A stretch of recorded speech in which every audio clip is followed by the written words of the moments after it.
c'est primordial. Là, on parle d'alimentation, mais vous avez des douleurs. Combien de personnes ont des douleurs quand elles sont pas bien, stressées? Comment elles se bloquent le dos? Elles se bloquent la nuque?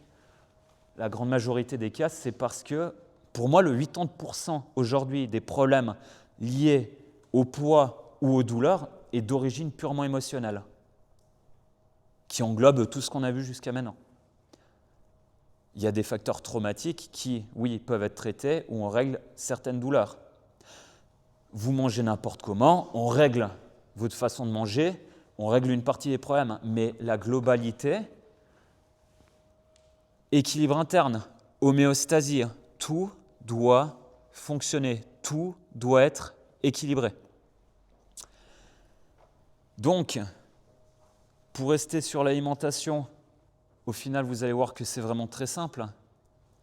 Vous mangez brut, le moins transformé possible, le 80% de vos repas sur la semaine. Vous faites plaisir 2 à 3 fois sur la semaine, 1 ou 2 restos. On est le soir, on veut s'ouvrir une bouteille de rouge, ou alors je veux me défoncer une tablette de chocolat parce que j'en ai besoin, parce que je le mérite. Il n'y a aucun problème. Mais par contre, si vous avez ce comportement-là tous les soirs, ça ne va pas aller. Brut, non transformé. Vous rééduquez votre système digestif à retravailler correctement. Essayez de manger aux mêmes heures de la journée. Ça, c'est également super important.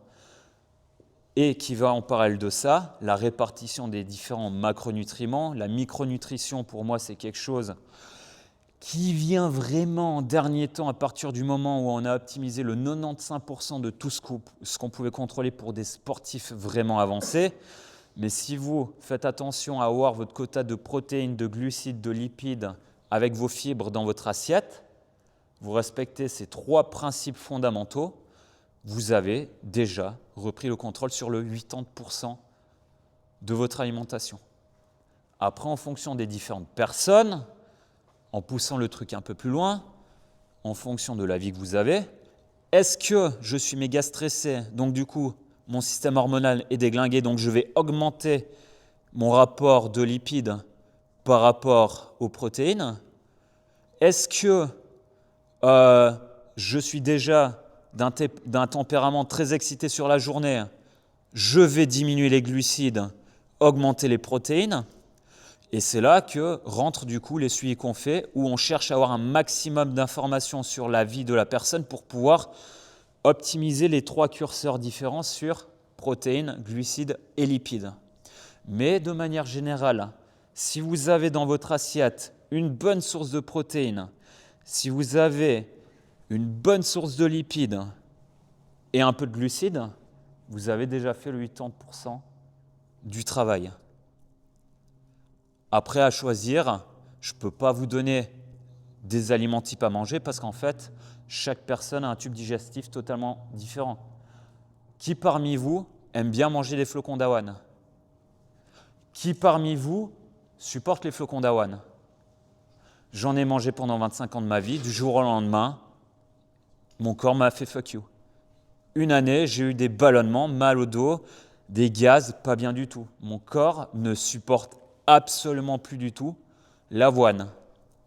Tous les produits à base de blé, je les ai coupés quasiment sur toute la semaine. Je bouffe du pain 1 à 2 fois dans la semaine. C'est ma seule source de blé que je mange dans la semaine, ce qui m'a permis de ne plus du tout tomber malade, d'avoir un état d'énergie beaucoup mieux que ce que j'ai eu pendant mes 25 dernières années de vie. Les produits laitiers, je suis en train encore de tester le truc. Il y a des personnes, vous pouvez consommer les produits laitiers, ça va être très très bien. Il y a des personnes, vous allez arrêter, ça va être encore mieux. C'est très personnel. Produits laitiers, produits à base de blé, aujourd'hui, je conseille quand même de les limiter, mais si vous les tolérez, consommez-les de manière répartie sur la semaine. 3 produits à base de blé sur la journée, c'est pas foufou, même si vous tolérez. C'est comme de dire, je suis fumeur, je fume depuis 30 ans, mais j'ai toujours pas le cancer du poumon. Est-ce que c'est pour autant que c'est bon de fumer? Pas vraiment. Aujourd'hui, les produits à base de blé, moi, je les éviterai, surtout quand on sait comment ils sont transformés. Le blé n'est plus du tout le même que ce qu'il était autrefois. Quand vous regardez la base du blé, c'est une source beaucoup plus petite qui a été bourré d'agents protecteurs contre tous les virus, bactéries et autres. Donc en fait, tout ça va se loger dans l'enveloppe du blé. Et en fait, aujourd'hui, le blé, c'est quelque chose qui est toxique. Ça agit un peu comme une sorte de colle, de mucus, de poison pour le tube digestif. C'est vraiment pas foufou. Par contre, si vous le tolérez vraiment bien, de temps en temps, il y a zéro problème. Produit laitier, pareil, si vous le tolérez super bien, consommez-en, mais toujours avec modération. Le problème qu'on retrouve souvent, c'est moi, modération, je ne connais pas. J'adore le blé, vas-y, le pain, les pâtes, c'est 2 fois par jour, tous les jours. J'adore boire du lait, c'est une brique de lait tous les jours, sans compter les skyrs et les yogourts que je me tape sur la journée. Donc, c'est comme pour tout, c'est une question de modération, une question d'équilibre. Est-ce que par rapport à ce que je vous ai expliqué, il y a des questions ?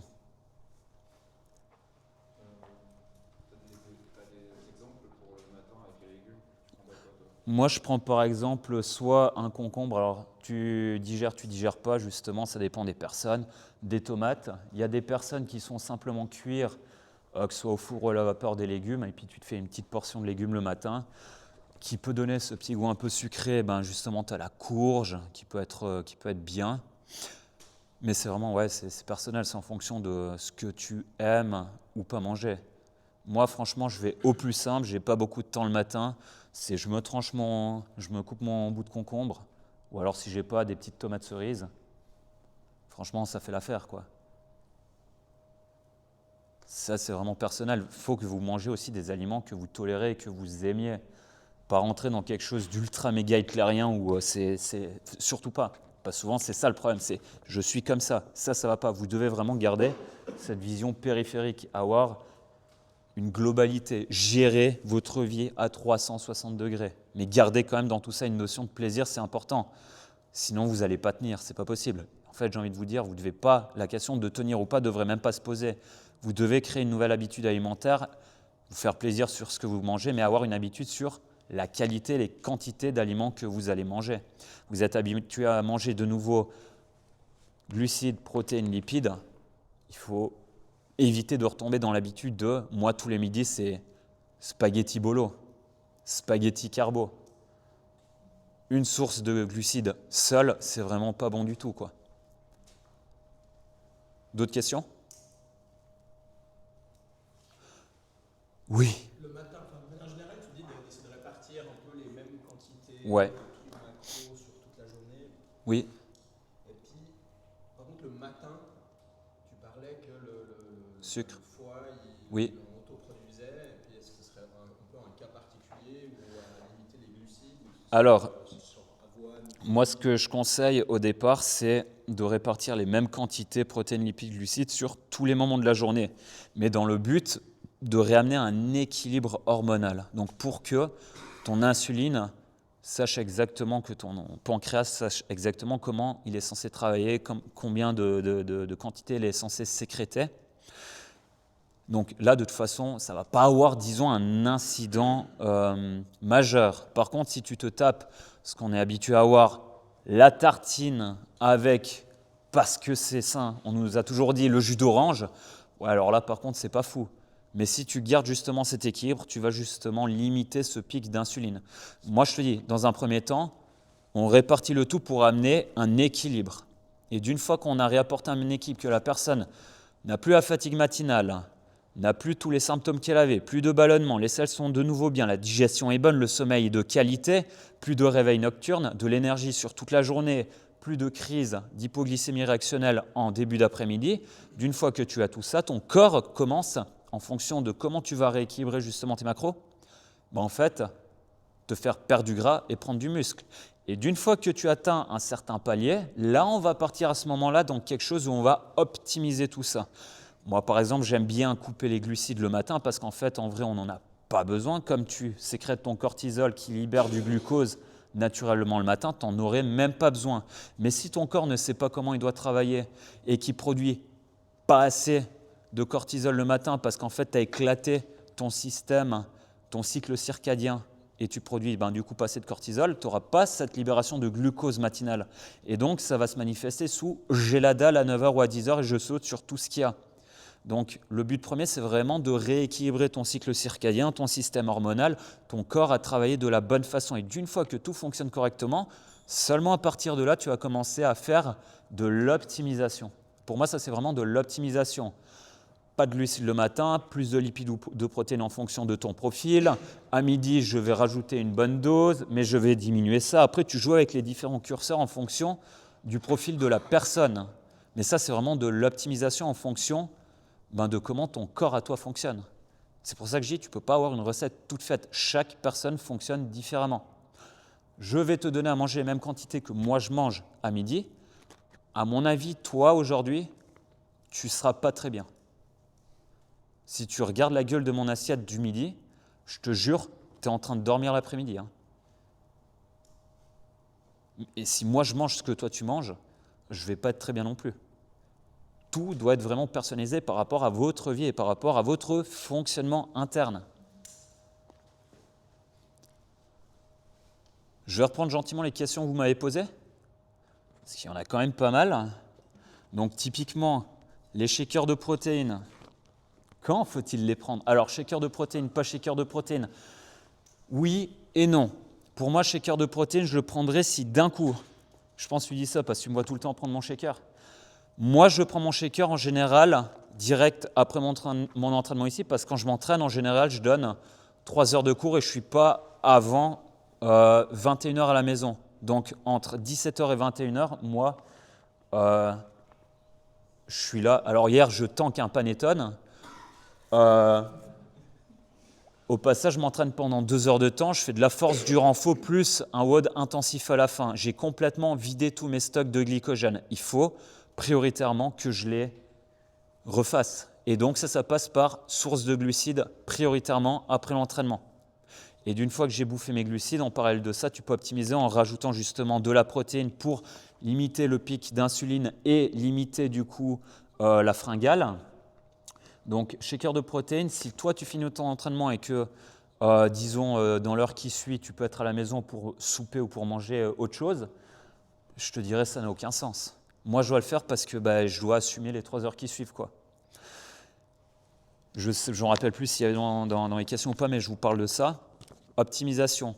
Les glucides pendant l'entraînement, quelque chose de super important. Pourquoi? Quand vous entraînez, c'est de manière générale à une certaine intensité.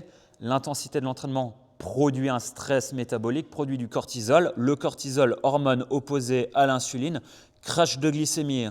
On rentre dans quelque chose de catabolique. Catabolisme, je vais vider mes réserves de glycogène et donc pour éviter de complètement vider mes réserves de glycogène et avoir une fonte musculaire, vous donnez pendant l'entraînement, le corps peut assimiler jusqu'à 60 grammes de glucides sur un effort intense par heure, des glucides. C'est pour ça que des fois, je m'envoie 1 litre de jus de pomme au milieu de mon entraînement. Des fois, c'est de l'eau de coco. Des fois, je vais bouffer un truc facile à digérer, mais de sucré. Le fait de s'envoyer du sucre rapide pendant l'entraînement, ça limite la production de cortisol, ça limite du coup la dégradation du tissu musculaire, surtout sur des entraînements qui dépassent l'heure de l'entraînement. Et donc, typiquement pour toi, c'est quelque chose qui est intéressant, bouffer du sucre chaque heure. Tu peux aller jusqu'à 60 grammes de sucre dans tes entraînements pour vraiment limiter, si tu veux, la déplétion en glycogène, donc vider tes stocks de sucre intramusculaire et intrahépatique, donc du sucre jusqu'à 60 grammes par heure pour des efforts longs d'endurance. Alors ça dépend de ta tolérance, comment tu digères. Si tu digères bien, 0 problème, c'est vraiment top. Si c'est compliqué, genre jus de fruits, après sur des efforts longs, il y a aussi le facteur perméabilité intestinale, digestion qui est relativement compliqué où vous pouvez, pour moi, des efforts où vous pouvez commencer à bouffer du solide, c'est des efforts qui dépassent les 4 heures. À plus de 4 heures d'effort, vous pouvez sans doute commencer à taper dans du solide. Et j'ai envie de vous dire, il faut, si vous voulez tenir, et éviter d'être complètement déglingué au niveau digestif. Les 3-4 premières heures, vous restez sur des gels, du liquide, ça va très très bien. Mais si vous partez sur un Ironman, des ultra trail ou autre, partez sur du solide. Pas tout de suite, parce qu'en fait, vous avez encore des réserves énergétiques sur les 4 premières heures de l'entraînement. Donc, si vous allez mettre du solide là-dedans, vous n'allez pas forcément très bien digérer tout ça. Après, encore une fois, c'est personnel et c'est d'expérience. Moi, si je tape du solide tout de suite après une course de vélo, après la première heure, ça ne va pas très bien se passer. Je vais d'abord commencer à taper dans des gels, mettre du sucre dans ma gourde, boire chaque 5 à 7 minutes une golée pour avoir des apports fréquents, pour éviter de trop boire d'un seul coup, pour ne pas surcharger le système digestif. Mais dès que je commence à excéder 4 heures d'effort, là, il va falloir quand même, pour que mon corps puisse quand même tenir, mettre du solide dedans. Chaque 5-7 minutes, tu vois. Ouais. Sinon, le problème, c'est que, je ne vais pas rentrer non plus dans les détails, mais en gros, quand tu commences à déshydrater ton corps à plus de 2% de ta densité minérale, tu as déjà une perte de, je ne sais plus si c'est 5 ou 7% de tes capacités neuromusculaires. À 3-4%, tu es plus sur du 10 à 15% de perte.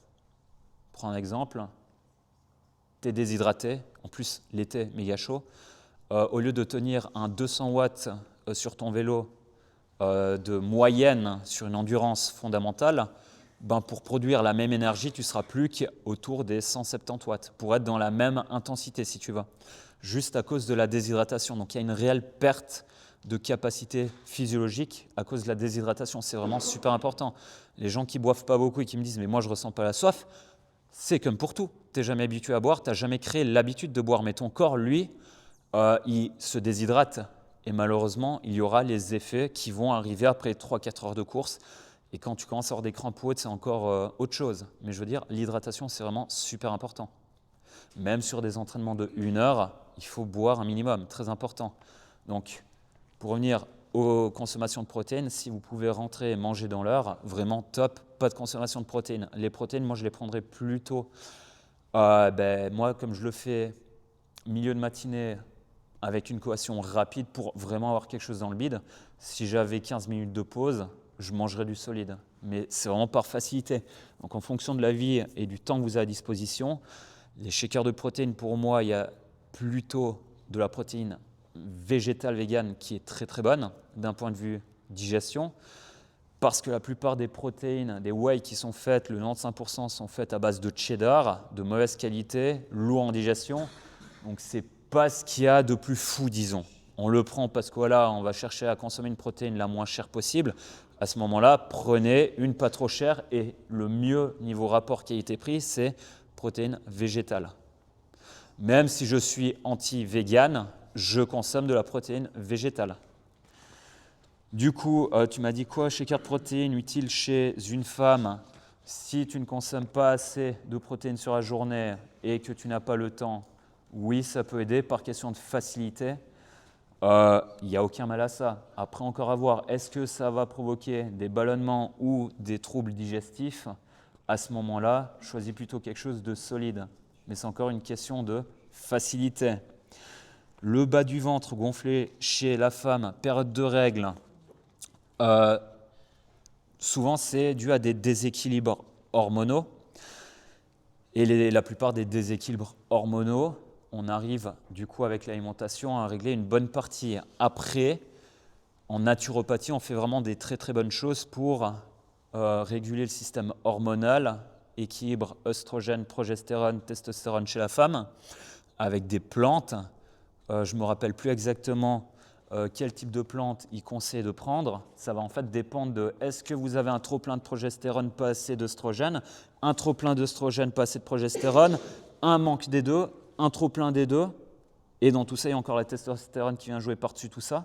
Ça va dépendre en fait du déséquilibre. Ça, j'ai envie de te dire, prise de sang, tu vois qu'est-ce qui manque et en fonction de ça, tu peux te rediriger vers de la naturopathie pour amener un équilibre interne plutôt que de se rediriger vers des pilules ou d'autres types d'hormones qui sont vraiment mauvaises pour la santé. Le jeûne intermittent, du coup, bénéfique. Je crois que la question est vite répondue, fiston. Gérer les pulsions de grignotage, surtout le soir. Donc, je pense qu'on a aussi répondu. Si vous avez des pulsions de grignotage, c'est parce que vous avez mal réparti l'équilibre alimentaire sur toute la journée. Si vous mangez correctement, vous n'aurez plus aucune pulsion. La pulsion, ce n'est rien de plus qu'un signal de votre corps pour vous dire « Mec, tu ne m'as pas donné ce qu'il fallait, mais non, tu vas payer l'addition et la dette, elle sera putain de salée. » Et ça, c'est la traduction de « je vais défoncer le placard ». Parce qu'en général, quand ça arrive, c'est pas Ah, je vais peut-être prendre le temps de me cuisiner quelque chose de sain. Je vais au plus vite, en général, c'est des glucides, des sucres, ce qui est le plus facile à taper dedans, quoi. Les sucres, j'avais déjà expliqué dans l'ancienne vidéo que j'avais faite, l'impact sur la dopamine, la sérotonine, pourquoi on va chercher de la dopamine dans le sucre. En général, c'est comportemental. J'étais habitué à chercher ma dopamine, mon état de bien-être qui me calmait dans le sucre. C'est comportemental. Il faut casser ce schéma comportemental par la création d'une nouvelle habitude. J'ai l'impression de bien manger et j'ai l'impression de manger bien et de beaucoup me dépenser, mais mon poids reste stable. Problème d'équilibre interne. J'ai l'impression de bien manger. Qu'est-ce que c'est bien manger? C'est qui avait posé la question d'ailleurs? Qu'est-ce que c'est bien manger? Par rapport à ton corps, est-ce que tu es sûr de bien manger? C'est ça. Tu peux, en fonction de qu'est-ce que tu manges à un certain moment donné de ta vie, ça peut être vraiment top. Et d'un seul coup, ta vie a changé. Il y a peut-être un stress en plus, il y a autre chose, d'autres objectifs, et le corps évolue, le corps bouge tout le temps. On commence un suivi alimentaire, on mange d'une certaine façon. Je dis toujours, prenez une année pour avoir un réel changement long terme. Vous voulez avoir un changement court terme, on oublie, je ne fais pas le suivi avec vous parce que de toute façon, vous êtes baisé d'avance. Ça ne peut pas marcher. Les cellules du tube digestif ont besoin de 7 mois à une année pour être complètement renouvelées. Donc comment vous voulez changer vos habitudes en 3 mois, perdre du poids, être bien, quand il faut à votre tube digestif 7 mois à une année pour être complètement reconstitué, à recréer les bonnes cellules épithéliales pour pouvoir justement assimiler ce que vous êtes de nouveau habitué à lui donner à manger. Si vous faites l'effort que sur 3 mois, ça ne marche pas. 7 mois, une année, je dis toujours, tu te laisses une année pour apporter un réel changement. Perte de poids, prise de masse musculaire, il faut amener une adaptation sur une année. Il ne faut pas chercher plus loin et il faut accepter de le faire. Aujourd'hui, c'est la loi du « je veux tout de suite ». Ce n'est pas pour rien qu'on a des frustrés de la vie qui n'atteignent pas leur objectif et qui n'arrivent pas à avancer et qui créent plus de TCA plus qu'autre chose. Vous devez accepter de faire le processus pour pouvoir créer un changement durable et long-termiste. Je veux faire une prog de force de 3 mois, je prends 20 kilos, Jean-Michel, je prends 25 kilos sur mon squat, mes droits derrière, j'arrête de faire des squats, c'est normal si on repère de la force, si on ne travaille plus nos squats. C'est des habitudes long terme qu'on doit inculquer à notre corps. Il faut arrêter de réfléchir court terme, c'est vraiment très important. La place du mental dans la perte de poids, j'ai envie de dire, le problème est vu à l'inverse. Quel est plutôt l'impact de votre perte de poids sur votre mental? Comme je vous ai expliqué, tout est comportemental. Si vous basez uniquement sur « j'ai l'envie, je suis motivé, je le fais » maintenant, ça ne va pas jouer. On ne doit pas réfléchir comme ça. On doit se dire « je suis en train de changer mes habitudes, je vois ma façon de manger différemment pour apporter un changement psychologique qui va m'aider à perdre du poids. » Parce que le mental, dans la perte de poids, en général, si en fonction de ce que vous mangez, vous êtes affamé, vous n'êtes pas bien, vous attendez uniquement de pouvoir vous faire plaisir au restaurant, c'est que vous êtes en train d'affamer votre corps et vous ne lui apportez pas du tout ce dont il a besoin. La perte de poids passe par ne plus avoir faim, passe par lui donner ce qu'il a besoin pour manger. Plusieurs gars que j'ai eu ici en suivi ont perdu entre 10 à 12 kilos parce que je les ai fait manger 2,5 fois plus que ce qu'ils bouffaient avant. Incroyable, j'ai plus faim du tout. J'ai une putain d'énergie. Et le mec, de semaine en semaine, il perd du poids. 8 semaines, moins 12 kilos. Le gars, 2600 calories à bouffer. En vrai, ils sont deux ici à avoir vécu ça. La perte de poids ne passe pas par être affamé. Vous êtes affamé, vous avez faim, vous allez créer un blocage métabolique, hormonal, vous allez créer des troubles psy, et là, ça va partir en couille dans tous les sens. La perte de poids, vous devez être sûr d'avoir assez à manger. Et dès que votre corps commence à fonctionner correctement, c'est seulement à partir de là qu'il va faire le travail nécessaire. C'est de l'optimisation. J'ai trop de gras à perdre, je perds mon gras.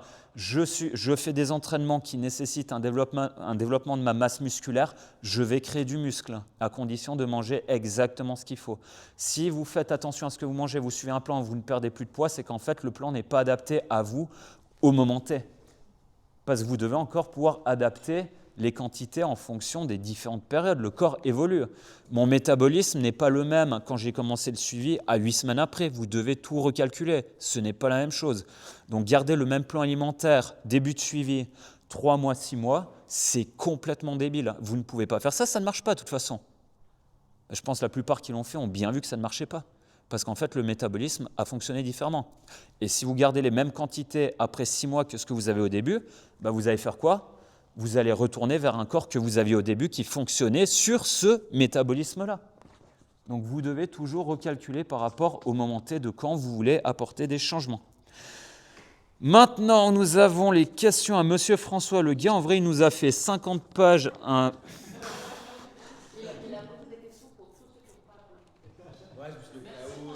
Il nous a fait genre un PDF, le document propre, le petit logo et tout.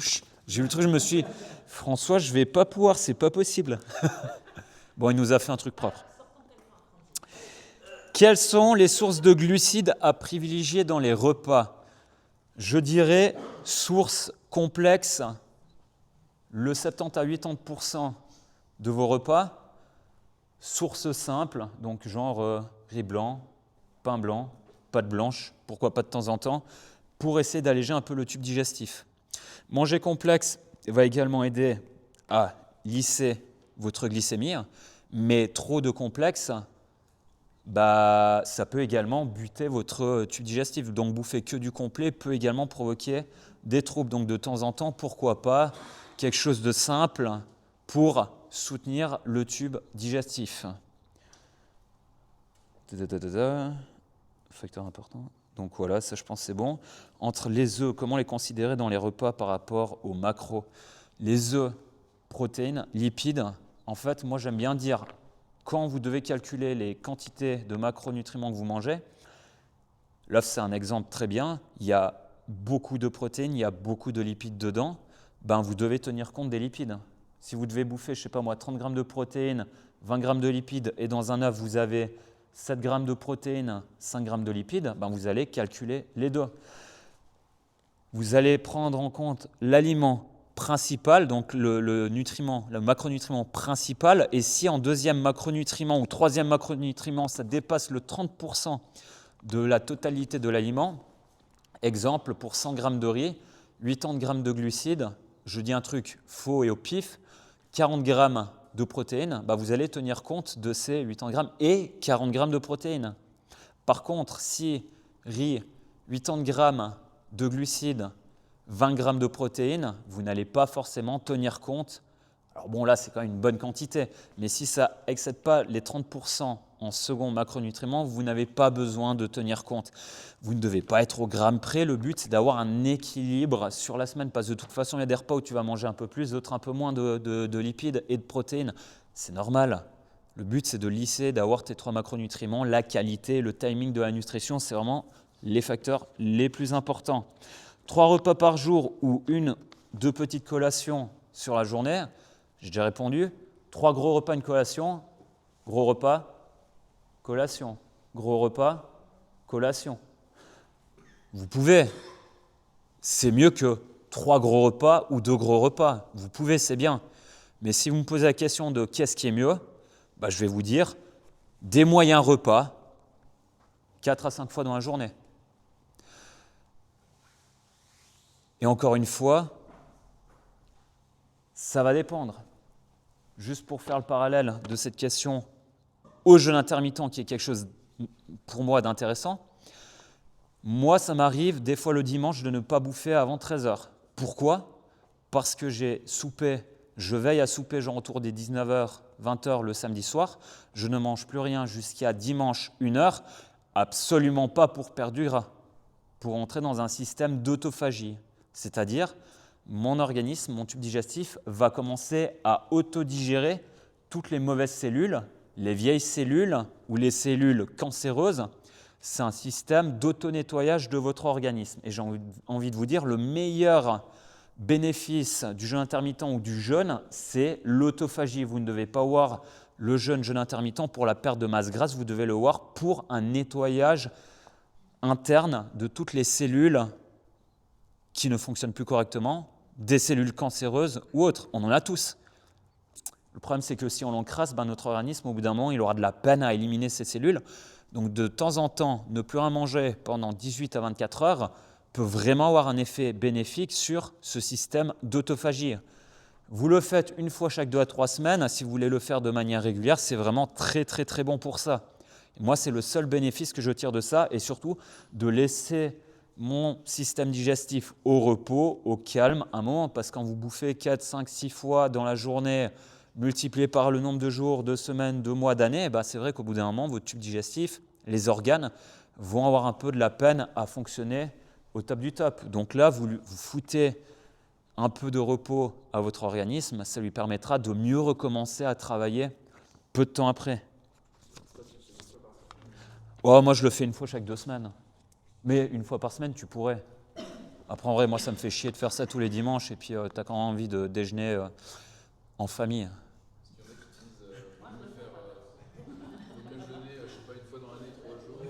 Ouais, mais ça c'est bien. Ouais, alors justement, mais c'est beaucoup plus dur. Si tu te dis, moi, tu sais, j'ai fait ce truc-là où je t'ai dit bouffer pendant 10 jours les légumes et ces fruits verts. Quand j'ai fait ça, je me suis dit, c'est l'énergie que tu as après, tu as vraiment la pêche, c'est incroyable. Je me suis dit, je vais faire ça chaque année. Et tu as l'année qui suit, tu es là, oh putain, non mais c'est beaucoup trop dur, je vais pas. Et en vrai, ça fait depuis 18 ans que j'ai plus fait ça. Donc en fait, je fais ça, vu que c'est pas si compliqué, pas si contraignant, et ça a vraiment des bénéfices. Mais si tu veux te faire du jeûne 3-5 jours dans l'année, c'est vraiment très très bien.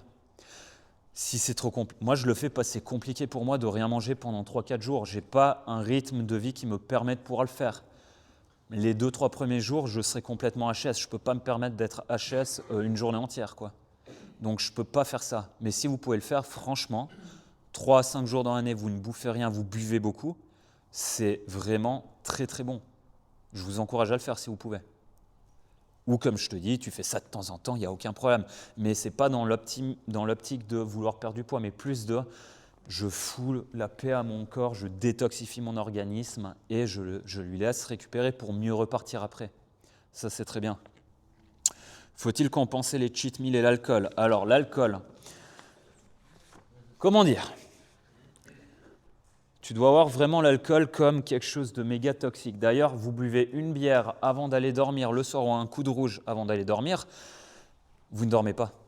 Vous dormez, mais vous n'allez jamais rentrer dans une phase de sommeil profond. Parce que le foie est complètement intoxifié par l'éthanol, et donc, dans les heures qui suivent, il va essayer d'éliminer cet éthanol. Le problème, c'est que le foie, entre 1h et 5h du matin, c'est la plage horaire dans laquelle il s'auto-régénère. Donc en fait, pendant cette plage horaire, il va arrêter de travailler pour toutes les fonctions d'épuration de l'organisme et autres, et il va attribuer cette plage horaire de 1h à 5h du mat pour pouvoir se détoxifier. Le problème, c'est que si vous avez encore de l'éthanol qui circule dans le sang, en fait, au lieu de se détoxifier, il va devoir travailler pour détoxifier l'organisme. Et c'est pour ça que vous avez peut-être la sensation le matin, en fait la sensation du matin d'avoir la gueule de bois, la pâteuse d'être pas réveillé, c'est pas forcément que vous n'avez pas assez dormi. C'est déjà de 1, vous n'avez pas eu de phase de sommeil profond et de sommeil paradoxal suffisant, voire pas du tout à cause de l'éthanol. Et de 2, le foie n'a pas pu se détoxifier, donc vous êtes encore engorgé de toxines et d'acidité de la veille, parce qu'en fait il n'a pas pu se nettoyer à ce moment-là, pendant la nuit. Une fois de temps en temps, c'est OK. 1 fois, 2 fois, allez, le week-end, c'est OK. Mais si c'est toutes les semaines comme ça, c'est pas OK.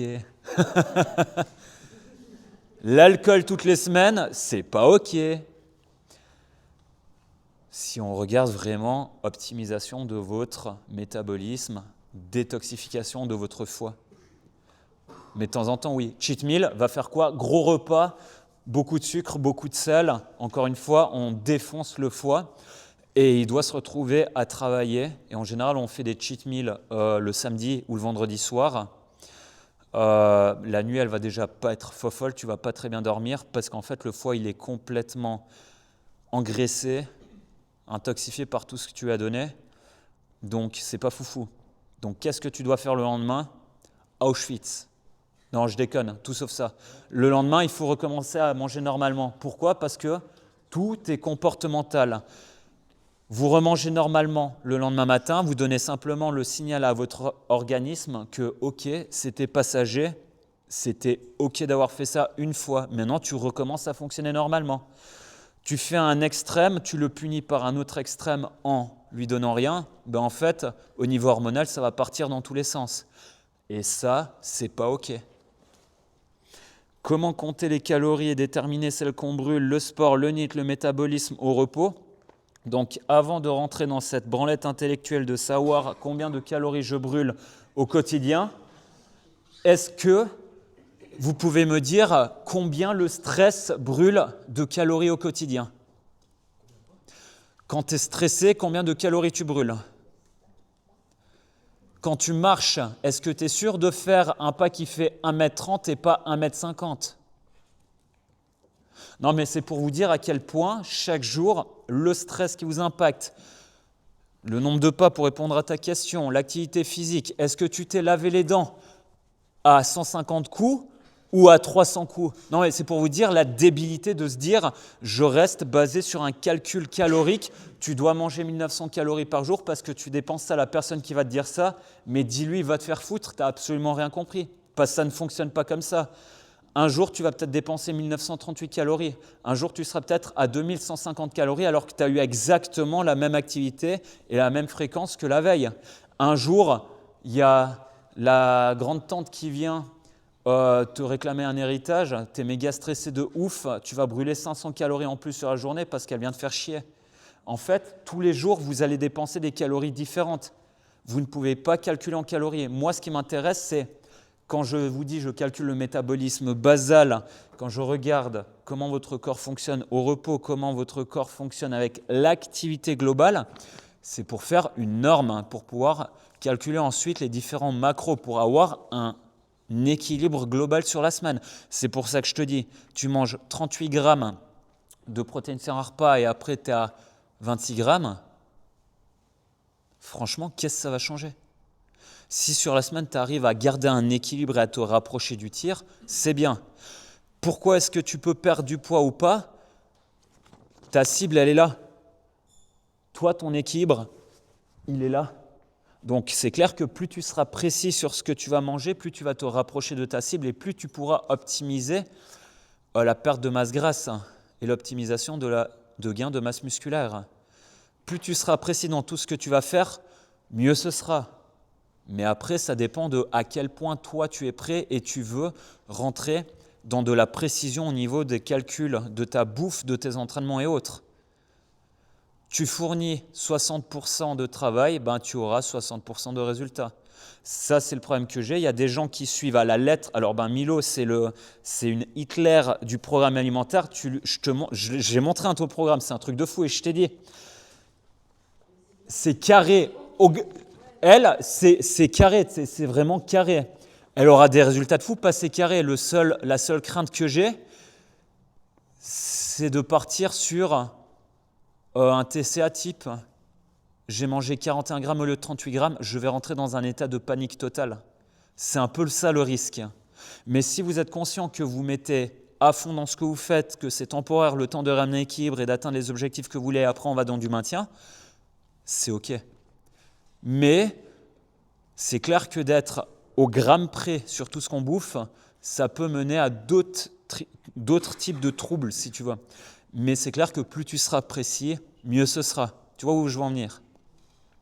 Mais restez sûr, tu dois dépenser et bouffer ça en termes de calories sur la journée. T'en bouffes plus, t'en bouffes moins, tu bouffes 200 grammes de plus, 200 grammes de moins. Ah, ça ne va rien changer du tout, je t'assure. Et en général, comme le corps est tellement bien foutu, il va, grâce à la leptine et la ghreline, deux hormones qui stimulent la faim ou la satiété, te dire jusqu'à combien tu es censé manger ou pas. Si tu manges de manière posée, je mastique bien tout ce que je mange tranquille en général, si les quantités que tu as dans l'assiette sont bien calculées, en général, tu arrives à la fin de ta dernière bouchée, ah, je suis bien. Et moi, je te jure que chaque repas, c'est ça. Je ne mange pas une cuillère de plus, ça ne serait pas bien. Et j'ai vraiment ce qu'il faut à manger, parce que tu as éduqué ton corps à fonctionner de la bonne manière. Tu arrives à la fin de ton assiette, ah, j'irais bien me rechercher quelque chose à bouffer. Là, c'est peut-être qu'il n'y a pas eu assez. Ou alors, tu arrives à la fin de ton assiette et tu sens que tu n'es pas très bien. C'est peut-être parce que tu as un peu trop bouffé. Déséquilibre, ghrelin, leptine, système hormonal en gros. Faut-il faire tous les jours les mêmes repas, adapter les quantités entre jours d'entraînement et jours de repos? On débute, même quantité. Quel type de repas? Ça, c'est toi qui vois. Tant que tu as tous tes macros qu'il faut, que c'est quand même diversifié dans ton assiette, j'ai envie de te dire, tu n'es pas forcément obligé d'amener tout le temps de la variété. La variété, c'est pour tenir sur le long terme, mais on est dans on vit une vie où en fait, pour moi, j'ai 8 à 10 heures de temps libre sur toute la semaine, c'est calculé. Je ne vais pas perdre une minute à chercher qu'est-ce que je dois me faire à manger. Tout ce que je vais manger a déjà été préparé et pensé bien auparavant. Je vais rester sur le même type d'aliments, les mêmes quantités. Je ne perds pas une seconde. Mais après, si tu as le temps et que tu veux le faire, pour varier tes assiettes, il y a zéro problème. Varier ou pas, j'ai envie de te dire aujourd'hui, ça ne va rien changer tant que tu apportes les macros. Comme je vous ai dit, vous avez un équilibre au niveau des différents macros que vous devez manger. Rentrer dans de la micronutrition pour essayer d'avoir un peu plus de vitamines D, B, C, D, K, E, machin, truc chouette. En fait, c'est vraiment encore une fois de la branlette intellectuelle. Tant que tu as un équilibre sur toute ta journée, sur les semaines, tu n'auras aucun problème, aucune carence. Et si un jour tu as un doute là-dessus, va faire une prise de sang. Et encore, prise de sang dépend qu'est-ce que tu as mangé, comment tu t'es comporté, l'état de stress, comment tu as bougé le week-end. En général, c'est le lundi matin la prise de sang. Il y a de fortes chances qu'elle ne sera pas très favorable. Refais une prise de sang un mercredi où tu as eu 2 jours où c'était bien, tu verras que tu n'as rien changé en termes d'habitude et d'un seul coup, les valeurs n'ont plus rien à voir. Tout change de jour en jour. C'est pour ça qu'on ne peut pas rester sur une analyse à un moment T. Fais-les de manière répétée et régulière si tu veux vraiment voir s'il y a des déséquilibres. Collation post-workout, est-ce toujours utile? Je t'ai dit, si tu peux manger dans l'heure qui suit un repas complet, justement, après l'entraînement, pas besoin de collation. Si par contre, tu es parti pour aller faire la night droit derrière, là, ça peut être intéressant. Mais si dans l'heure qui suit, tu peux aller bouffer l'heure qui suit, les 2 heures qui suivent, franchement, on parle de cette fenêtre anabolique de 30 à 45 minutes. Marketing, rien de plus. 1 à 2 heures, c'est bon. 1 à 2 heures, n'a aucun problème. Je sors de mon entraînement, il faut vite mon shaker de prod pour profiter de la fenêtre anabolique. En fait, c'est vraiment un truc d'enculé parce que, mais bien sûr, qu'est-ce que tu dois faire après ton entraînement prioritairement? Boire de l'eau minérale riche en bicarbonate pour tamponner le surplus d'acidité métabolique qui a été sécrété dans ton entraînement. Donc boire des minéraux, boire une source de glucides ou alors bouffer des glucides rapide, tu veux te faire plaisir. Moi, en vrai, tous les soirs, après que je bouffe avec mon shaker, c'est des pains d'épices. Pain d'épices ou alors je dégomme le panettone. Je me fais plaisir sur les sources de glucides après l'entraînement. Parce qu'en fait, même les bonbons, tu me disais un temps, tu bouffais ça, vous bouffez des bonbons après l'entraînement, c'est OK. Parce qu'en fait, ça va directement rentrer dans le sang et ça va direct aller dans vos muscles et dans votre foie. Vous n'allez pas stocker en gras à bouffer des bonbons. Par contre, d'un point de vue nutritionnel, c'est pas ce qu'il y a de mieux. Mais disons que pour refaire vos stocks d'énergie, vos stocks de glycogène hépatique et musculaire, bouffer du sucre, c'est bon. Tu pourrais même t'envoyer un sachet de sucre, ça serait OK. Mais zéro nutriments avec. Donc pour ça, tu réfléchis. Moi, franchement, j'adore le pain d'épices. Je me fais péter le bide à coups de pain d'épices droit derrière. Aucun problème. Donc si, voilà, les personnes qui disent « j'ai envie de mon chocolat, j'ai envie de mon sucre, j'ai envie de bouffer des trucs qui me font plaisir », mange-les après l'entraînement. Là, c'est OK. Juste une question pour rebondir là-dessus, puis sur les Oui. sugars avant les collations et avant l'entraînement. Avant l'entraînement, plutôt du sucre, source de glucides, rapide. Alors, oui et non. Je vais t'expliquer tout ça. Tu as mangé une bonne quantité à midi, tu t'entraînes à 16 heures. Normalement, tu as tes stocks de glycogène qui sont faits. Tu n'en aurais pas besoin. Si tu as le besoin de bouffer du sucre avant l'entraînement, c'est qu'il y a un déséquilibre, que tu n'as pas assez mangé de glucides, soit sur la journée, soit la veille, que les stocks n'ont pas été faits. Donc si c'est le cas, une banane, ça rentre très vite dans le sang, ou alors un jus de fruits. Franchement, ça va très bien. Galette de riz, un peu de miel, ça va très bien. 1 heure avant l'entraînement. Comme ça, tu as juste le temps de redonner du sucre dans ton sang pour y avoir de l'énergie pour l'entraînement. C'est pas obligatoire, c'est pas nécessaire. Non. Ça dépend tout de dans quel état tu es. Mais en général, si tu as ce besoin, c'est vraiment parce qu'il n'y a pas eu assez avant.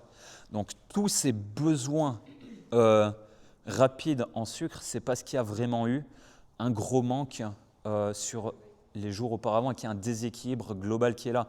Tu as ça, ça veut dire que là où tu étais au niveau de ton insuline, là tu es plutôt ici en bas. Quand tu as besoin de sucre, c'est que tu es en dessous de ta norme insulinique si tu veux. Et donc qu'est-ce qui va se passer? D'ailleurs, tu peux faire l'essai, tu ne manges rien, tu ne bois rien.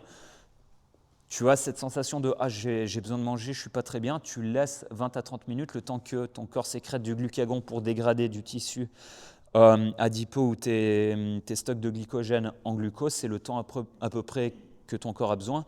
20 à 30 minutes après, ça commence à allumer, tu commences à bouger, ton corps va transformer une source de ton corps en glucose. Donc, tu n'aurais même pas besoin. Mais ça, quand tu as besoin de ça subitement, ce qu'on appelle ces hypoglycémies réactionnelles, c'est qu'il y a vraiment un gros déséquilibre au niveau de tes pics d'insuline. Et ça, il faut faire attention, c'est des signes.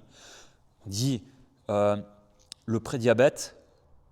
Aujourd'hui, il y a 60% de la population qui en ont. Dans cette salle, il y a peut-être 4 à 6 personnes qui ont du prédiabète. Il y a 0 symptômes. Si ce n'est les premiers symptômes qu'on pourrait avoir, c'est justement ces crises d'hypoglycémie réactionnelle. Mais il y a des personnes qui ont ça pendant plusieurs années de leur vie sans vraiment s'en rendre compte de rien du tout.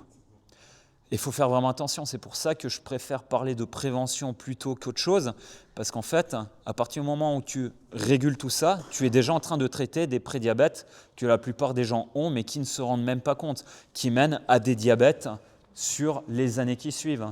C'est pour ça qu'on est de plus en plus d'obèses dans le monde et de personnes diabétiques. Donc, y a-t-il une approche prébiotique dans la nutrition sportive qui permet d'optimiser son microbiote avec un impact significatif dans les performances sportives? Là, encore une fois, on est sur de la branlette intellectuelle. Si tu manges correctement, tu as un microbiote intestinal qui est sain. Pour la 50e fois, quand je parle de mes programmes alimentaires, je parle de rééquilibrage hormonal et rééquilibrage du système microbiotique. Parce que grâce à l'alimentation, tu arrives à, dans le 95% des cas, réamener un équilibre. Donc, pas besoin de commencer à aller chercher des compléments prébiotiques, probiotiques.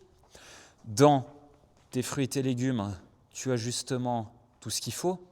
Dans la plupart des aliments, produits laitiers, fermentés, si on veut te faire plaisir, te faire une petite cure de kéfir, fromage, les vieux fromages et tout ça, c'est bourré de tout ça. Vous pouvez vraiment en manger si vraiment vous avez peur de ne pas en avoir assez. Allez sur Internet, vous tapez aliments riches en probiotiques, en prébiotiques, vous avez tous les aliments, gros produits laitiers, vieux fromages, fruits, légumes, légumineuses. Vous avez vraiment… en vrai, si vous mangez déjà tout ça, il n'y a pas besoin de… Hein ?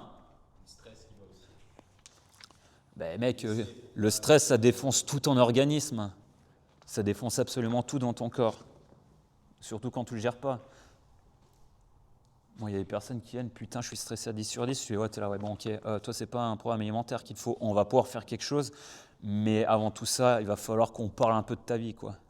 Ça je te jure, le stress que certaines personnes vivent au quotidien, c'est un putain de poison. Moi, il y a des personnes, j'aime, je trouve ça marrant et j'aime bien avoir raison. J'aime bien parier sur quel type de maladie ou de problème les personnes pourraient avoir en fonction de comment les personnes bougent, en fonction de comment je les vois, comment je les cerne, en fonction de l'hygiène de vie qu'elles ont. Tu peux plus ou moins prévoir la maladie ou la problématique que la personne peut avoir et dans combien d'années, si tu sais depuis combien de temps elle est dans tel ou tel état. Et il y a beaucoup de personnes, à 45-50 ans, tu vas les voir, elles seront dans des états pas folles si elles ne reprennent pas en main leur vie maintenant. Pourquoi est-ce que la personne qui n'a pas de mobilité d'épaule, tu lui dis, toi, te suspendre à la barre pour faire de la gym en suspension, faire des presses avec de la barre, ce ne sera pas une bonne chose. Ben, tu poses la question à Anto, à Alex, bah toi, tu as vécu ça. Au bout d'un moment, il y a une logique. Tu ne peux pas aller plus loin que ça. Toi, tu forces ton bras à aller là-haut. Lésion, frottement, tu abîmes tes structures et tôt ou tard, tu vas sentir de l'inflammation. Ben, le corps, c'est pareil. Si tu le défonces à coup de stress, que tu ne lui donnes pas ce qu'il a besoin de manger au quotidien, ce n'est qu'une question de temps. Tu peux, avec l'alimentation, ton hygiène de vie et autres, modifier ton épigénétique. Tu peux avoir un parent diabétique et avoir 30% de chances d'avoir un diabète, deux parents diabétiques, 80% de chances d'avoir du diabète. Si tu ne fais pas attention à ce que tu manges et à comment tu vis, tu vas vraiment finir diabétique. Tu fais attention, malgré tes deux parents qui sont diabétiques, l'alimentation, la gestion du stress, l'activité physique, ton cercle social, le sommeil, tu gères tout ça, tu as 80% de chances de ne jamais exprimer les gènes qui sont en toi, qui risquent de s'exprimer vers le diabète. Pourquoi est-ce dans certaines familles, on a des personnes qui ont des problèmes cardiovasculaires? Pourquoi d'autres, c'est le diabète? Pourquoi d'autres, c'est des problèmes neurodégénératifs? Pourquoi d'autres, c'est des zones qui sont fragiles? Il y a un facteur génétique. Mais quand tu sais qu'au cours de ta vie, tu exprimes que le 3% de tes gènes, environ 3 à 4% de tes gènes, sur ce 3 à 4% de gènes que tu exprimes, quand on sait que tu peux avoir le contrôle sur le 80% de l'expression de ces gènes ou non, ben ça vaut quand même la peine de prendre le contrôle sur tout ce qui est contrôlable. Je ne dis pas, il y a des stress, il y a des facteurs sur lesquels tu n'as aucun contrôle, mais tout ce que tu peux contrôler et maîtriser, franchement, fais-le, ça vaut vraiment la peine. Dans la constitution des macros, peut-on mélanger toutes les sources entre elles ou est-ce qu'il y a des combinaisons d'aliments dont leur bienfait est supérieur à leur bienfait individuel? Traduction? Les associations d'aliments qui marchent. Alors, c'est très personnel. C'est très personnel. Tu as des personnes qui mélangent certains types d'aliments, tu auras de très bons effets.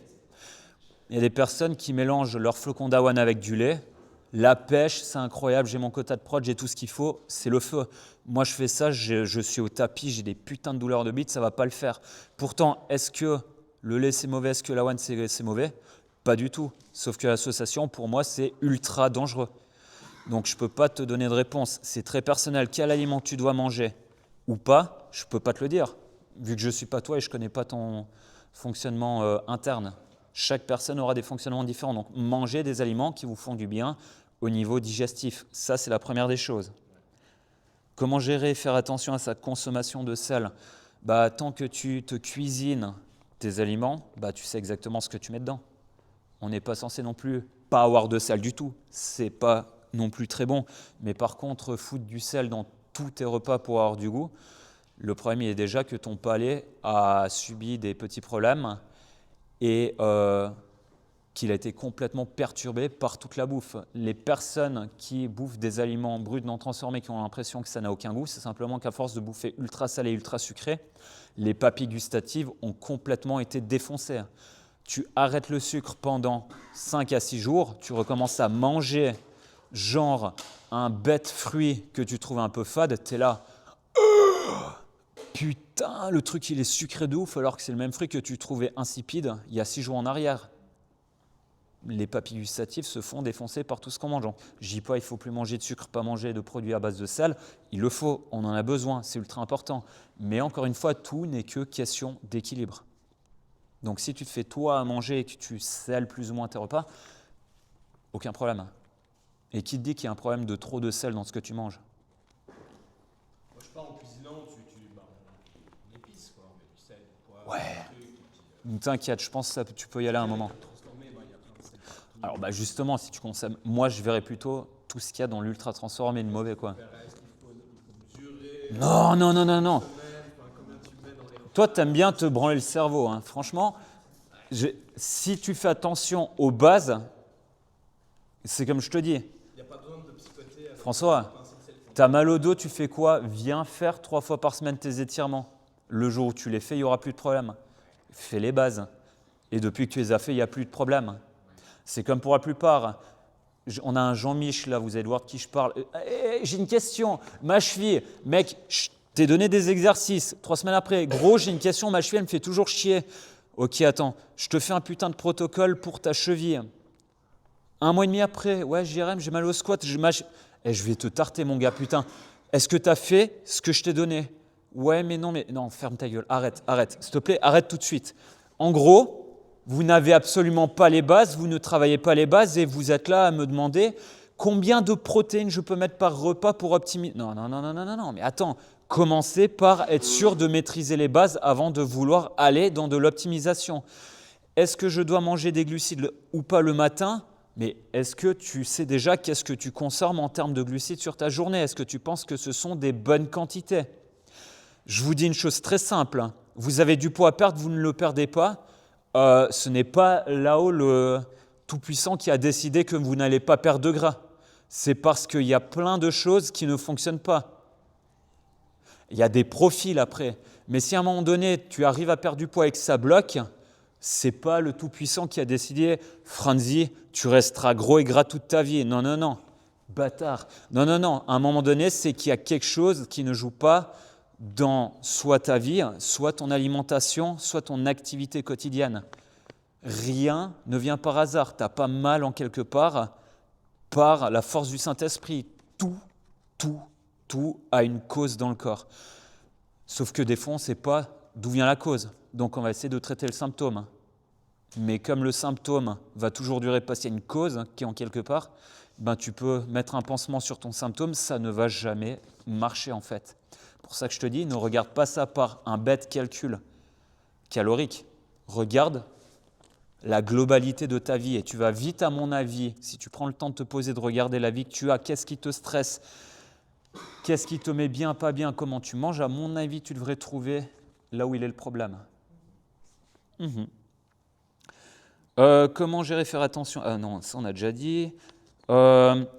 Recherche d'énergie, perte de gras, avoir du muscle. C'était marrant, prendre du muscle, histoire de faire une traction avant de mourir.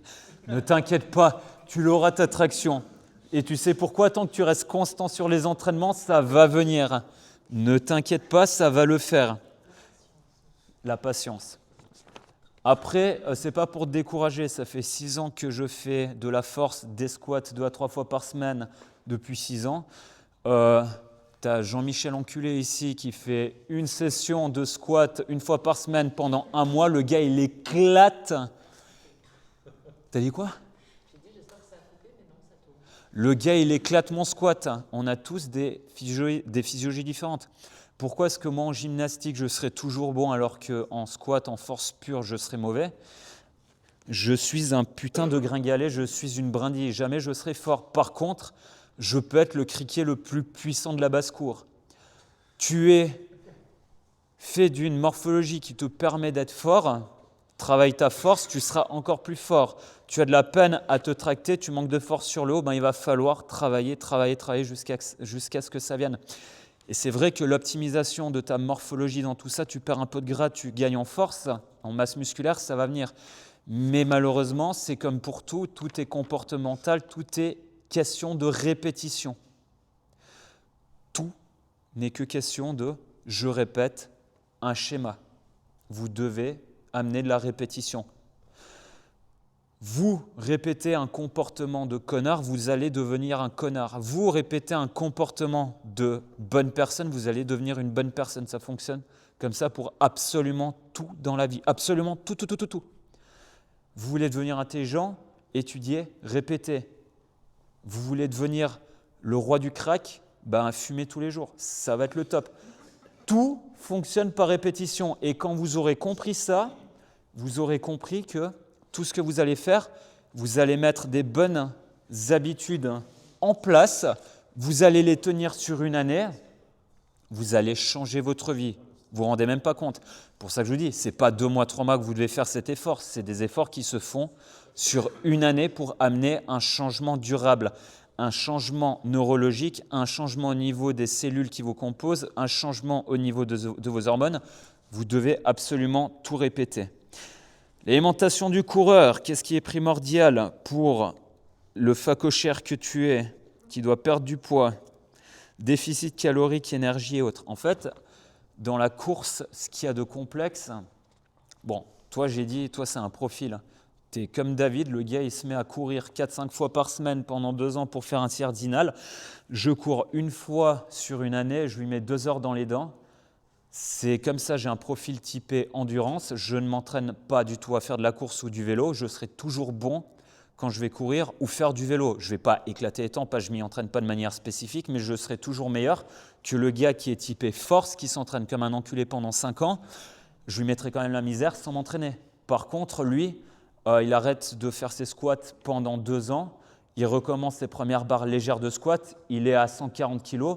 Barre de squat que je n'aurai jamais de ma vie, même en continuant à m'entraîner pendant 20 ans. Peut-être même avec des stéroïdes, je n'arriverai jamais à ce poids-là parce que je n'ai pas une physiologie qui est faite pour supporter de la charge lourde. Par contre, est-ce que ça t'empêche de pouvoir t'entraîner pour être meilleur que le niveau que tu vas avoir? Mais tu regardes, tu as des gars, des gazelles qui courent de temps en temps et qui t'éclatent, qui te mettent 1 heure dans les dents alors qu'elles ne s'entraînent pas de manière spécifique. C'est purement morphologique. Après, par rapport au fait d'optimiser justement le rapport poids-puissance sur une perte de masse grasse, ça c'est encore un équilibre qu'il faut ramener. Est-ce que tu manges pas assez, qui fait que tu n'as pas assez d'énergie pendant l'entraînement? À mon avis, ce n'est pas impossible. Parce que quand tu cours et que tu fais vraiment des efforts d'endurance de longue durée, ton corps a vraiment beaucoup besoin d'énergie. Et là encore, il y a 2 écoles. Il y a une école qui dit, si tu habitues le corps à ne pas consommer beaucoup de sucre et de glucides, en fait, tu vas habituer ton système à dégrader le tissu adipeux, les graisses pour te fournir de l'énergie, la cétogène. Et beaucoup entraînent des sportifs olympiques par cétogène. Franchement, sur du long terme, je ne suis pas convaincu que ce soit vraiment la solution. Surtout si tu as été habitué depuis tout petit à consommer des sucres et des glucides. Ton corps, ton organisme a quand même été habitué à utiliser, à métaboliser du coup les sucres. Donc je dirais, ne fais pas ça.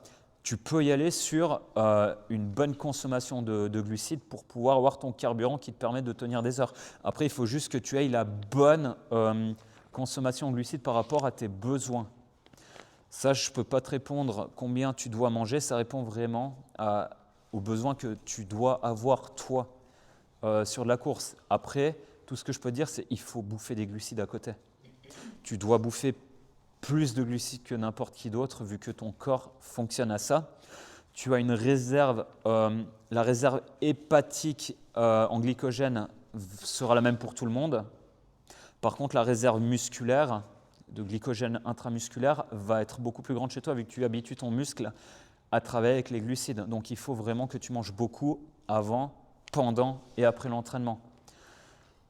Mais après, toi, tu as aussi une bonne densité musculaire de base, plutôt type fibre rapide à la base. Donc, c'est vrai que toi, malheureusement, tu seras toujours plus lourd qu'un marathonien. Tu n'as pas le physique pour être vraiment marathonien de base. Tu pourras, à mon avis, faire tous les efforts que tu voudras. Tu peux perdre encore quelques kilos, même un peu de masse musculaire, mais plus bas que temps, ce sera compliqué d'y être. On a tous des morphologies différentes. Moi, avoir ton physique, peut-être qu'un jour je l'aurai, quoi. Et toi, avoir mon physique, si moi, alors tu vas pas aimer ce que je vais te dire, j'arrête pendant 1 mois de manger ce que je mange, je prends un régime type marathonien, je passe de 84 kg à 60 kg en moins d'1 mois, je pense. Véridique. Parce que j'ai un organisme qui est fait pour être à ce poids-là en temps normal. La vie, elle est dure, mais c'est pas parce que je suis né pour être un criquet que je dois me laisser faire. Donc je suis obligé de m'entraîner à travailler de la force du renfort 3 à 4 fois par semaine, à bouffer comme un bâtard pour limiter le peu que j'ai déjà, quoi. C'est morphologique, c'est comme ça malheureusement, on ne peut pas changer.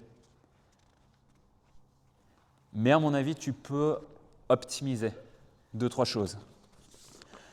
Comment gérer les bouffes au restaurant quand on veut suivre une alimentation saine? Alors, vous allez au restaurant, ça dépend tout. Si tu t'es tapé un putain de panettone avant d'aller au resto, c'est compliqué. Ah, hier, j'étais vraiment pas très bien. Hier, les nouilles, elles ont passé moyen, quoi. Mais en même temps, quand tu vois la gueule du panettone que je me suis tiré en bas, c'était moyen. En gros, hein? Ben non, Clem, il a tout bouffé. Heureusement qu'il était là. En gros, vous allez au restaurant, Ça dépend tout votre objectif. Est-ce que vous sortez pour être avec des amis et vous vous dites, bon, c'est pas si pire, ou est-ce que vous dites, bon, c'est quand même le repas de la semaine, on va se déplacer jusqu'en bas à B, faire 40 minutes de route pour faire un putain de burger, je vais me faire éclater le bide sur le burger, c'est l'objectif de la soirée. Aucun problème si c'est l'objectif. Mais si vous sortez de manière régulière au restaurant, prenez une tranche de viande, vos légumes avec des frites ou du riz, c'est parfait, aucun problème. Par contre, s'envoyer justement spaghetti carbo ou alors la bonne grosse pizza bien sale, moi, mon cheat code, tu sais ce que c'est ? Je vais manger une pizza, ceux qui me connaissent, ils savent exactement de quoi je parle. Je vais manger une pizza, c'est en général, mets-moi dessus le poulet, puis mets-moi 3 ou 4 œufs dessus. Tu vas dire, mais ça n'a plus rien d'une pizza le truc. Mais au moins, j'ai limité mon gros pic d'insuline. Moi, c'est vraiment dans cette optique-là que je regarde ce que je bouffe. Veuillez avoir vos macronutriments, donc du coup, essayez de manger en limitant la casse, votre source de viande, un peu de légumes. Si vous n'avez pas de légumes dans ce que vous bouffez, prenez une salade en entrée. Et si tu as envie de te faire plaisir sur le dessert qui est une américaine coupe de glace, ça c'est moi, je vais me le faire. Mange pas d'entrée, mange un truc standard sur le repas et sur le repas plutôt de la viande, vu que tu vas te faire éclater le bide à coups de crème glacée sur le dessert. Ça, c'est complètement moi. On part en Égypte, je me dis, je vais me faire plaisir sur les desserts, tu vois, la gueule des trucs. Je limite le riz, les pâtes, mais par contre, c'est 4 assiettes de dessert qui suivent après. Mais j'ai mangé de la viande avec. Et puis les acides gras, je pense que je les avais assez, vu qu'en fait, les trucs, ils baignaient dans l'huile partout, quoi. Donc, il faut juste comprendre un peu comment ça fonctionne, et après, tu peux te faire plaisir comme tu veux, quoi. Comment savoir si mon alimentation est correcte pour quelqu'un comme moi qui a le poids qui varie de jour en jour ? Ça, justement, c'est physiologique. Après, quand ça varie souvent, c'est qu'il y a déjà un déséquilibre. Des jours, tu ne manges pas beaucoup, des jours, tu manges plus. Ça veut dire que tu n'apportes pas les mêmes quantités de jour en jour. Ça veut dire qu'il y a quand même une grosse fluctuation au niveau du poids. Quand vous faites péter le bide sur des bons repas, ça veut dire que vous créez une inflammation gastrique à cause de la quantité de nutriments. Pas forcément foufou dans l'estomac, ça crée une inflammation qui va produire une rétention d'eau qui fait que vous pesez sur la balance, le lendemain, vous avez pris 2 kilos. Est-ce que vous croyez que vous avez pris 2 kilos de gras dans votre assiette ? Vous avez bouffé l'équivalent de peut-être 500 ou 800 grammes. Les 2 kilos que vous avez pris en plus, c'est simplement une réaction inflammatoire du tube digestif qui a créé une rétention d'eau, mais qui va partir toute seule dans les 2 à 4 jours qui suivent en fonction de la violence de l'inflammation.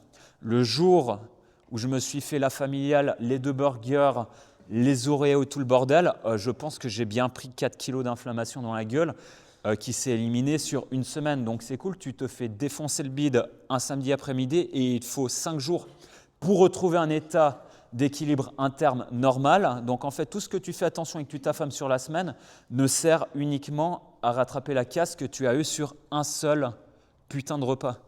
Donc le cheat meal, pour moi, c'est une aberration. Il ne devrait pas y avoir de cheat meal. Vous devez juste vous faire plaisir sur les repas que vous mangez. Si tu te fais plaisir sur tous les repas que tu manges dans la semaine, je te jure, moi, le resto, ce n'est pas un plaisir. Le resto, le seul objectif, c'est de partager un moment avec des gens que j'aime. C'est pas de me dire, putain, c'est samedi, on va se faire péter le bide au resto. Franchement, tout ce qu'on cuisine au quotidien, moi, j'aime tellement le goût de ce que je mange, que ce soit au déjeuner, à dîner. Et le soir, ce qu'on mange, nous, c'est à la boucherie, c'est les cordons bleus valaisans, c'est des burgers, on se fait plaisir sur la viande, les marinades, ce qu'on mange, les salades qu'on se fait, les sauces, les goûts, on se met une burrata dans toute notre salade. Franchement, moi, le resto, c'est tous les soirs, hein. Je vais au resto, des fois, je suis déçu de ce que je mange parce qu'en fait, ce que je mange à la maison, c'est tellement meilleur que ce qui est au resto. Et quand tu arrives à ce stade-là, tu sais que tu as justement ton corps qui a été complètement rééquilibré et que tu n'as plus du tout ces besoins, ces boulimies que tu as eu auparavant. Parce que tu as réamené justement un équilibre interne et ton corps recommence à fonctionner du coup normalement. Donc on en revient, comment gérer les fringales, comment les éviter, pourquoi avoir envie de défoncer gâteaux, biscuits, chocolat alors qu'on mange pourtant suffisamment ? Est-ce que je mange suffisamment et est-ce que je mange bien ? Je ne suis pas convaincu. Parce que si tu as un besoin de défoncer encore une fois ton placard de biscuits, de chocolat et de merde, c'est que ton corps appelle au sucre. Si ton corps appelle au sucre, c'est simplement que tu ne lui as pas donné assez de sucre. C'est simple, pas plus compliqué. Donc arrêtez de vous casser la tête. Vous avez un besoin, vous avez un craquage qui arrive. En fait, c'est que vous ne lui avez pas apporté ce qu'il avait besoin. Le système hormonal est parti en couille à un moment donné. Faut-il se supplémenter malgré une alimentation diversifiée? Et si oui, avec quoi et pourquoi? Moi, je conseille, perso, alors bon, moi j'ai une putain de pharmacie à la maison, d'ailleurs Coco elle pète une case. Moi c'est pour autre chose. Par contre, des compléments qui sont importants, les oméga 3 avec une bonne source d'EPA et DHA, ça pour moi c'est quelque chose que tout le monde devrait prendre. Parce que quand vous regardez que les oméga 3 on les retrouve dans les poissons gras, saumon, thon, la plupart du temps qui sont les gros poissons en bout de chaîne, gorgés de métaux lourds, c'est pas non plus foufou. Donc moi ce que je fais, comme on mange quand même 1 à 2 fois par semaine du poisson, je prends à l'année de la spiruline que j'alterne des fois avec la chlorella. Ces algues sont... Alors on parle de protéines et patati patata, c'est bourré de micronutriments, mais ça a surtout comme bienfait d'aller capter les métaux lourds qui circulent dans votre organisme. Donc typiquement tous ceux qui, attention ça va faire le bruit, tous ceux qui ont fait le vaccin Covid, vous devriez en prendre. Hein? Ouais. Tous ceux qui ont des effets secondaires sur le vaccin Covid, spiruline est encore plus puissant, la chlorella de bonne qualité. Ça va justement aller chercher les métaux lourds et les éliminer. Ça agit comme tampon dans l'organisme. Moi, c'est surtout pour ça que je les prends. Ça fonctionne vraiment, vraiment très bien. Il n'y a pas que ça qui fonctionne, mais spiruline, chlorella, ça marche vraiment assez bien.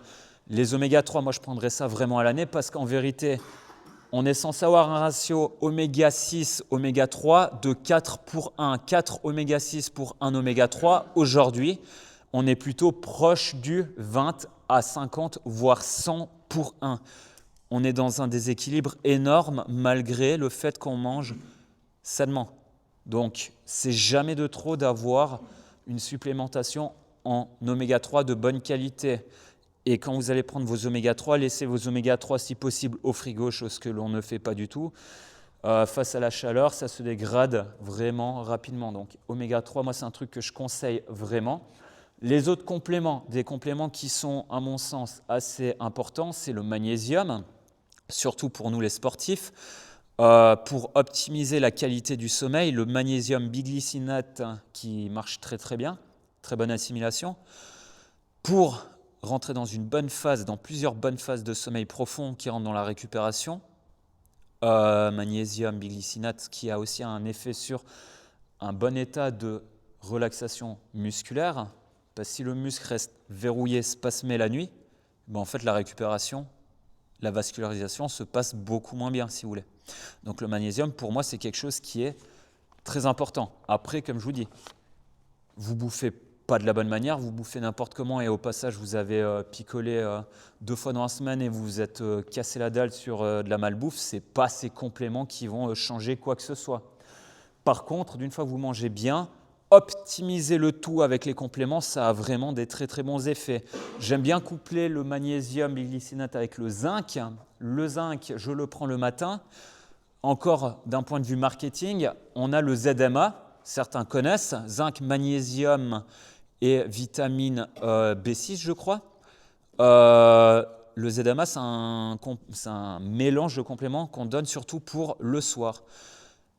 Le magnésium pris avec le zinc court-circuite l'effet du magnésium. Donc encore une fois, on vous vend des compléments qui sont faits pour ne pas marcher. C'est purement marketing. Vous regardez les effets du zinc, du magnésium, de la vitamine B6. Oui, les trois ont des très bons effets. Mais mis ensemble, par contre, ça annule. Donc moi, ce que je fais, c'est tous les matins zinc, tous les soirs magnésium. Ça marche très bien.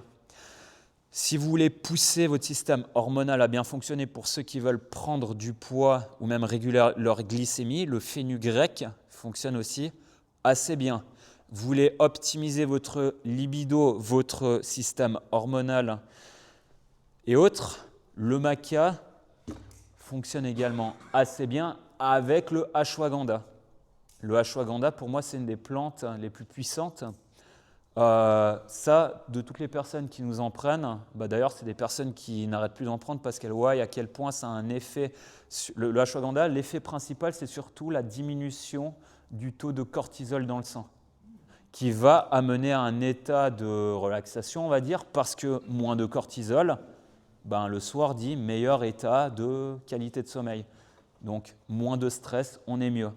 Du ashwagandha de qualité, ça fonctionne vraiment bien. Pour moi, c'est tout ce qui, en termes de compléments, va aller dans le sens de l'optimisation de votre système hormonal. C'est vraiment très bon.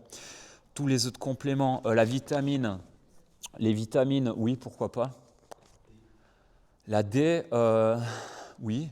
Moi, la vitamine C, moi je la prends surtout là en période hivernale, vu que la vitamine C qui, elle, sert à optimiser votre système immunitaire.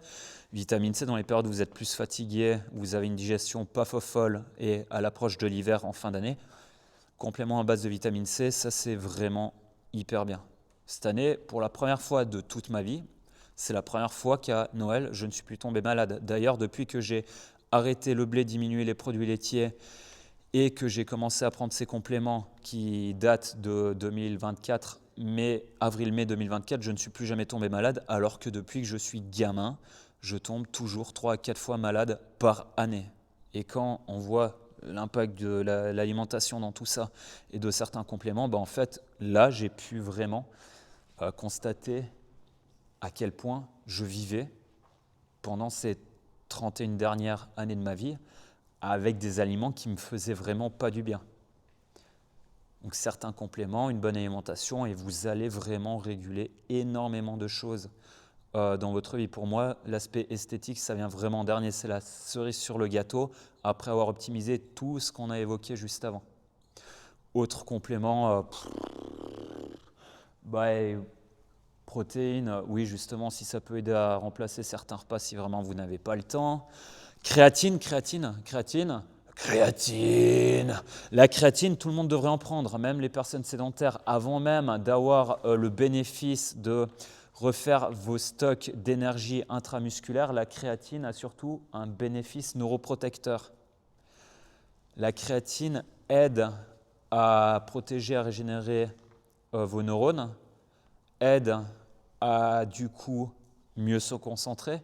Ça a vraiment des très bons effets sur le plan cognitif. Donc la créatine, c'est quelque chose que je reconseille vraiment vivement pour tout le monde.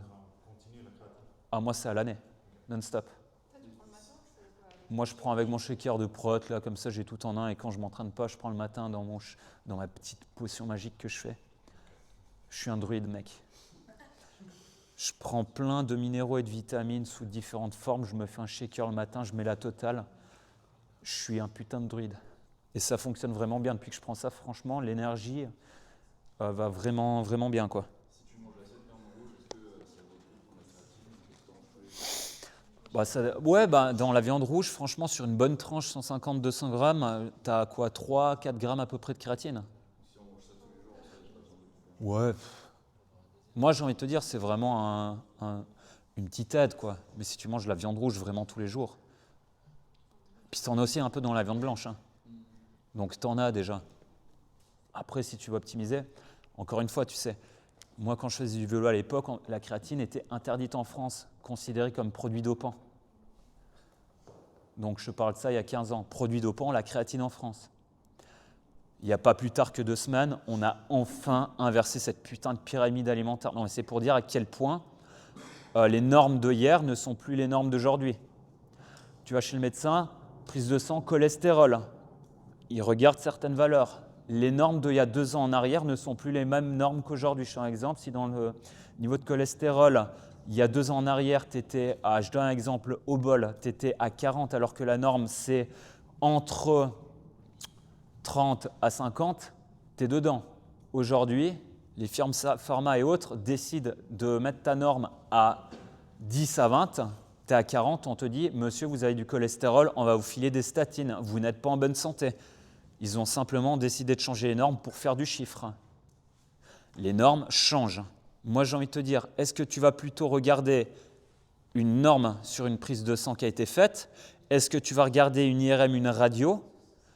J'ai eu un gars en traitement, début de semaine, IRM, hernie discale. Les symptômes qu'il avait ne correspondaient absolument pas à l'hernie discale. Problème, il voit qu'il a une hernie discale. Grosse panique à bord. Putain, qu'est-ce que je dois faire? J'ai une hernie. Est-ce que je vais devoir me faire opérer? J'ai déjà le rendez-vous avec le neurochir. Pour te dire à quel point la plupart des médecins sont complètement idiots. J'ai discuté de ça avec 2-3 médecins qui ont la tête sur les épaules. Même eux trouvent que la plupart des médecins aujourd'hui sont complètement à côté de la plaque, font n'importe quoi et ne te veulent pas du bien. Je peux le dire parce que j'en vois des conneries passer tous les jours, c'est un scandale. Bonne soirée les filles, hein. Ciao, ciao. Donc, est-ce que tu vas regarder une imagerie des valeurs sur une prise de sang ou ton état général? Tu as du cholestérol, par contre, tu n'es pas du tout essoufflé, ton état global va vraiment bien, tu peux faire du sport, tu peux dormir correctement, aucun symptôme. À quel putain de moment on va te foutre sous statine? Le problème, c'est qu'aujourd'hui, tout est normalisé, on veut foutre des normes partout. C'est un putain de scandale, ça ne va pas. Le but aujourd'hui, c'est de rendre les gens malades pour se faire du chiffre. Ce qui compte le plus, c'est votre état de santé, dans quel état vous êtes. Ouais, le médecin il m'a dit que ça serait peut-être bien de prendre de l'aspirine cardio. Ouais, mais pourquoi? C'est complètement idiot. T'en as pas besoin. Oui, mais c'est le médecin qui a dit, alors je vais le faire. Il faut arrêter d'écouter ces gens tout puissants là où ils ont, pour la plupart, aucune idée, quoi. Les légumes à favoriser. Il n'y a pas forcément de légumes à favoriser. Vous diversifiez, c'est déjà pas mal. Après, on peut rentrer dans le débat, oui, mais la carotte, elle est un peu sucrée, donc je ne devrais pas manger de carottes le matin, sinon ça va augmenter mon pic de glycémie. Uniquement si tu l'as vraiment ultra cuite et que tu bouffes 500 grammes de carottes, alors là, oui, mais sinon, non. Il n'y a pas de légumes à prioriser, tu diversifies, il n'y a aucun problème à ça. Et on a fini les questions. Ça roule. Bonne, hein? Du coup, est-ce qu'il y a d'autres questions parmi tout ça? On parlait des compléments avant, en faisant les emplettes, on voyait l'occupation du zinc, plutôt. Ouais. Sinon, il y a le zinc qui distribue. Oui. Qu'est-ce que tu penses de ça? C'est encore marketing? Tu vas augmenter ta libido? C'est les hormones qui doivent bien fonctionner. Est-ce que de ce niveau-là, ça va? J'en ai pris en me disant ça peut être bien. Je te taquine. En général, quand on commence à faire des mélanges, c'est qu'ils ont modifié les structures moléculaires, c'est pas foufou. Moi, je resterai sur quand même. Il faut regarder vraiment faut vraiment te renseigner sur la qualité du complément. Comme le magnésium, tu as, je crois, 7 formes de magnésium différentes, mais tu en as 5 qui sont pas forcément bien assimilées et qui n'ont pas d'effet sur ton corps. Et tu vas les retrouver moins chers, alors tu prends ça, mais au final, autant rien prendre du tout, quoi. On parlait de Oui. équilibre hormonal en même temps, dont la testostérone, c'est bon pour la libido, aussi pour les... Moi, je prendrais des compléments qui sont isolés, de qualité, comme par exemple la créatine. Tu dois prendre la créatine avec le label, c'est quoi, Créapure dessus, Créapure, hein, la monohydrate, la créatine de meilleure qualité. Tu as plein de marques qui en font. Après, regarde, teste. Tu en as de celles qui sont un peu plus poudreuses, d'autres un peu plus granuleuses.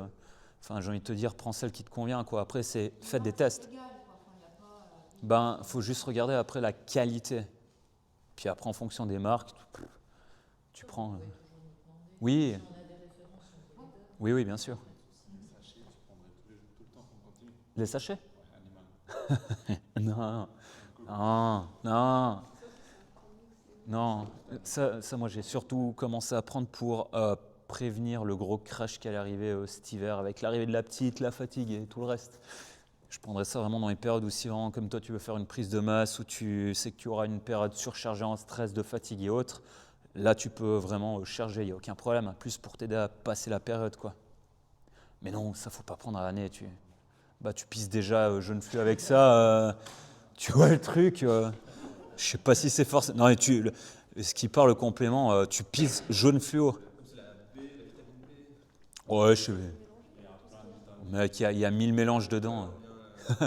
Ça, c'est cool comme effet, mais disons que je prendrais pas ça l'année, quoi.